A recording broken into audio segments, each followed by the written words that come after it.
അധിനിവേശകർക്കെതിരെ പ്രത്യാക്രമണത്തിന്റെ പ്രതീകമായ ഛത്രപതി ശിവജിയുടെ പ്രതിമ അതിർത്തിയിൽ സ്ഥാപിച്ച് ഇന്ത്യ ചൈന അതിർത്തിക്കടുത്തുള്ള ലഡാക്കിലെ പാങ്കോങ് സോയിൽ 14,300 അടി ഉയരത്തിലാണ് പ്രതിമ ഇന്ത്യൻ സൈന്യം അനാച്ഛാദനം ചെയ്തത്.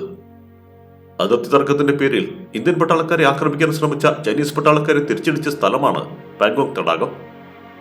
ജമ്മു കാശ്മീരിലെ കിഴക്കൻ ലഡാക്കിലാണ് പാങ്കോങ് തടാകം. ഇതിലൂടെയാണ് യഥാർത്ഥ നിയന്ത്രണ രേഖ കടന്നുപോകുന്നത്. ഉയർന്ന പുൽപ്രദേശ തടാകം എന്നാണ് പാങ്കോങ് സോ എന്ന തിബറ്റൻ വാക്കിന്റെ അർത്ഥം.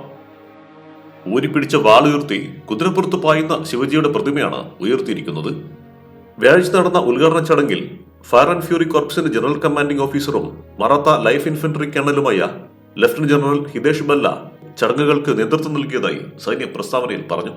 ആധുനിക സൈനിക നടപടികളിൽ ശിവജി മഹാരാജിന്റെ ധീരത, തന്ത്രം, നീതി എന്നീ ആശയങ്ങളുടെ പ്രസക്തിയും ബല്ല എടുത്തു പറഞ്ഞു. പാങ്കോങ് സോയിലെ ഛത്രപതി ശിവജിയുടെ പ്രതിമ സൈനികർക്ക് മനോവീര്യം നൽകുന്നതും ഇന്ത്യയുടെ ചരിത്രപരവും സമകാലികവുമായ സൈനിക ശക്തിയുടെ സാക്ഷ്യപത്രവുമാണ് സൈന്യ പ്രസ്താവനയിൽ പറഞ്ഞു. 2020 ജൂൺ 16 ഇന്ത്യയുടെയും ചൈനയുടെയും സൈനികർ തമ്മിൽ യഥാർത്ഥ നിയന്ത്രണ രേഖയെ ചൊല്ലി തർക്കമുണ്ടായത്.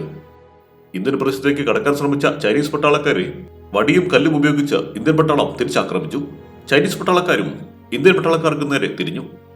ഈ ഏറ്റുമുട്ടലിൽ ഇന്ത്യക്കാൾ കൂടുതൽ നഷ്ടം ചൈനയ്ക്കാണ് സംഭവിച്ചത്. ഇന്ത്യൻ പട്ടാളത്തിന്റെ വീര്യം പ്രകീർത്തിക്കപ്പെട്ട സംഭവമായിരുന്നു ചൈനീസ് പട്ടാളക്കാരുമായി പാങ്കോങ് തടാകത്തിലെ ഏറ്റുമുട്ടൽ.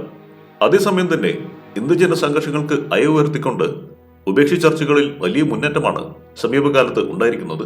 നെംചോക്കിലും ദസ്പാങ് സമതലങ്ങളിലും ഇരു രാജ്യങ്ങളും സേനയെ പിൻവലിക്കുകയും മേഖലയിൽ സമാധാനം നിലനിർത്തുന്നതിന് വഴിയൊരുക്കാൻ വേണ്ട നടപടികൾ സ്വീകരിക്കുമെന്ന് വ്യക്തമാക്കുകയും ചെയ്തിട്ടുണ്ട്.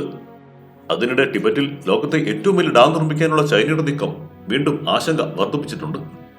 ഇന്ത്യൻ അതിർത്തിക്കടുത്തുള്ള ബ്രഹ്മപുത്ര നദിയിലാണ് വൻതുക ചെലവഴിച്ച് പുതിയ അണക്കെട്ട് നിർമ്മിക്കുന്നത്.